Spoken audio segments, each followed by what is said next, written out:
BJP একটু বাংলা ও বাঙালি বিরোধী শক্তি, বাঙালির শত্রু একটি শক্তি। অর্জুন সিং বাঙালির শত্রু, ঠিক আছে। শুভেন্দু অধিকারী বাঙালির শত্রুদের একটি কর্মচারী। পঞ্চায়েত ইলেকশন, পৌরসভা ইলেকশন, স্টেট ইলেকশন কমিশনের আন্ডারে, ঠিক আছে। সেখানে মমতা বন্দ্যোপাধ্যায় নিজের লোক বসিয়ে সে সেই গেম খেলতে পারে যেটা তোমার ধরো কেন্দ্রের ক্ষেত্রে অর্থাৎ লোকসভা এবং বিধানসভা নির্বাচনের ক্ষেত্রে মোদি খেলে, বিজেপি খেলে। এটা তুমি যদি লজিকটা বলো মানলাম। বিধানসভা অথবা লোকসভা নির্বাচনে মমতা বন্দ্যোপাধ্যায় এখানে নির্বাচনটি মানে নির্বাচন কমিশনটি চালায়, এটা আইনত অসত্য, এটা বাস্তবত অসত্য। তার কারণ এর কোনো প্রক্রিয়া নেই।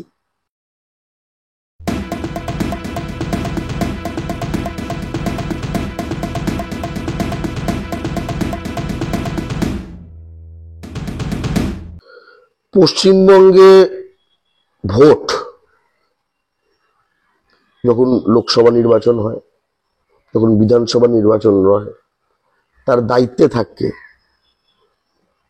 কেন্দ্রীয় নির্বাচন কমিশন, যেটা নিয়োগ করে মোদি।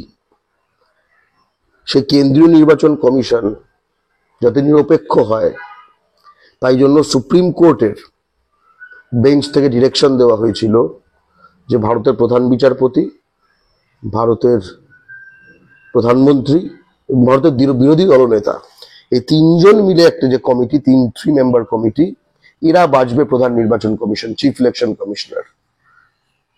একদম নিউট্রাল, শাসক একজন, বিরোধী একজন, প্রধান বিচারপতি একজন। এর কোনো দল নেই, এ এক দল, এ এক দল, মানে একদম নিউট্রাল, কমপ্লিটলি ভারসাম্য।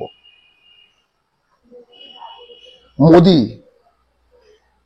সেটা মানেনি। প্রধানমন্ত্রী থেকেছে কমিটিতে, বিরোধী দলনেতা থেকেছে কমিটিতে, আর ক্যাবিনেটে মোদির কোন একটা চাকর তাকে নিয়েছে কমিটিতে, মানে ওই বিজেপির একটা লোক হবে, এই করে নির্বাচন কমিশন তৈরি করেছে। এবং সেখানে প্রতিটি রাজ্যে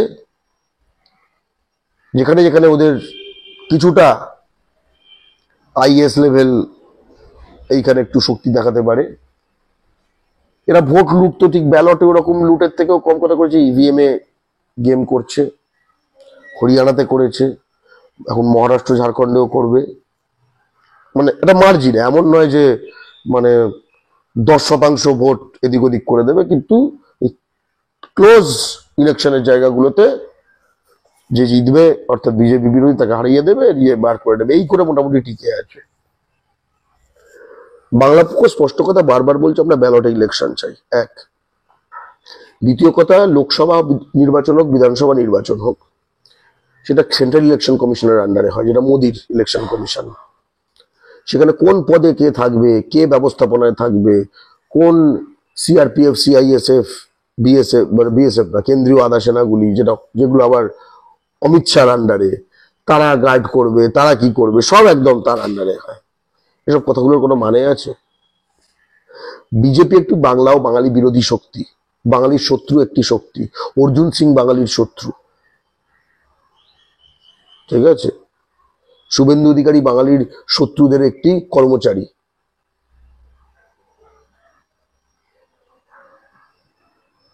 সে এই কথাগুলি বলে বেসিক্যালি তার যে প্রভু দিল্লির, গুজরাটের, ইউপি, বিহারের, তাদেরকে বোঝানোর চেষ্টা করছে আমি খুব চেষ্টা করছি ভাই।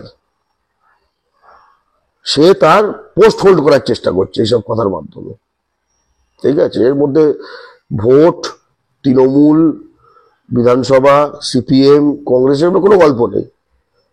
এর মধ্যে যে ইউপি, বিহার, রাজস্থান, গুজরাট কোম্পানি আছে, যার নাম হচ্ছে দিল্লি কোম্পানি, যার নাম হচ্ছে বিজেপি, তার যে পশ্চিমবঙ্গের যে কর্মচারী, সে তার পজিশনটা রাখার চেষ্টা করছে। কারণ এদের তো নতুন রাজ্য সভাপতি হবে,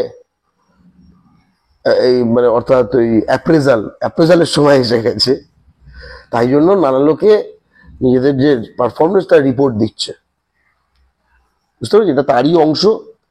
এবং একটা জিনিস ভেবে দেখো, বাংলা পক্ষ যে বারবার বলে কেন্দ্রীয় আধা সেনা সেখানে বাঙালি চাই, এবং পশ্চিমবঙ্গে পোস্টেড সকল কেন্দ্রীয় আধা সেনা বাঙালি হতে হবে, বাংলার ভূমিপুত্র হতে হবে। এটাই খুব অস্বাভাবিক দাবি। ইউপি বিহারে তো হিন্দি ভাষীরাই তো কেন্দ্রীয় আধা সেনা হয় ভোটের সময়, তার মানে ওদের ভোটের সময়টা নিজেদের। তা আমাদের ভোটের সময় কেন এরা আসবে? কতগুলো কেস হয়েছে তোমার তারকেশ্বরে, ঠিক আছে, তারপরে এবারও ভোটে নানা জায়গায় এই কেন্দ্রীয় আধা সেনা এসে বাঙালি শিশু কন্যা থেকে শুরু করে নারীদের শ্লীলতাহানি করেছে, ধর্ষণ করেছে। সকলে না, কেস ঘটেছে তো, তাদের কারুকে শাস্তি দেওয়া হয়নি। তোমার শীতলকুচিতে 4 জন বাঙালিকে গুলি করে মেরে দিল, এর কোনো বিচার হয়নি। বাংলার মাটিতে নির্বাচন সেটা অবশ্যই নিউট্রালি হওয়া উচিত, কিন্তু এই যে কথাটা বলছে যে মমতার লোক, হতে পারে মমতার লোক, তো সরিয়ে দাও। ভোটের সময় তার ভূমিকা রাখো কেন? ভোটের সময় মোদি তার ভূমিকা রেখে দেয় কেন? কি নাম বললে লোকটার? আরিস আফতার।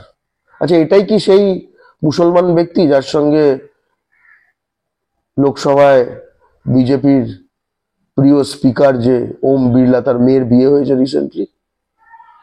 এই ব্যাপারে কেউ কাউকে লাভ জেহাদ বলতে দেখলাম না, আমি কেসটা ঠিক বুঝলাম না। আমি একটা কথা বুঝতে পারি না যে মানুষকে, বাঙালিকে এরা কতটা নির্বোধ মনে করে। এসপি কে হবে কোন জেলায় ভোটের সময় সেটা মোদি ঠিক করে, কারণ দিল্লি ঠিক করে, নির্বাচন কমিশন ঠিক করে। নির্বাচন কমিশনের যে বস, যে আর কি সুপ্রিম কোর্টের অর্ডার অগ্রাহ্য করে নিজের লোক বসে ঠিক করে। এসপি কে সেই যে বলবে এসপি সেই মতো কাজ করবে, সেই মতো কাজ করা দিকে গুলি করে মেরে দিয়েছে পর্যন্ত, শ্লীলতাহানি পর্যন্ত ঘটেছে এদের দ্বারা। ইভিএম ট্যাম্পারিং এরা করে, ইভিএম এর প্রোডাকশনটা সেন্টার নিজের হাতে রেখেছে, তাও বেসরকারি কোম্পানিকে দিয়ে দিয়েছে, জানিয়ে হাজারটা স্ক্যাম এক্সপোজ হয়ে গেছে যে কিভাবে জ্বালিয়ে এগুলো।